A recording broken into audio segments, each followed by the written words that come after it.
So ఈ సినిమాలో కూడా అలాగే ధన్సిక గారిని కూడా చూడబోతున్నాం. సో మళ్ళీ మేము తులసిరామ్ గారి నుంచి ఏం ఎక్స్పెక్ట్ చేయొచ్చు అని as a well wisher, as a friend మీరేం చెప్తారు? నేను చెప్పాను కదా, ఇది అని ఎక్స్పెక్ట్ చేయలేము. ఓకే, అదొక range. Okay, Osho. Yes yes. But all the best entire team. Okay, thank you. మీ మాటలు మేము మళ్ళీ వింటాము. నేను ఇది జస్ట్ తులసిరామ్ గారి గురించి ఇంకా తెలుసుకునే ప్రయత్నం చేశాను అంతే.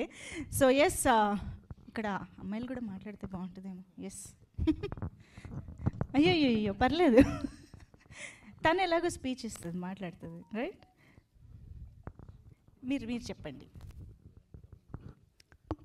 మిమ్మల్ని అడిగాను నేను, తీసుకోండి మైక్, పర్లేదు. Camera Zoom in. చెప్పండి, ఎలా అనిపించింది ట్రైలర్? చాలా బాగుంది. ఆబ్వియస్గా మంత్రా చూసాం,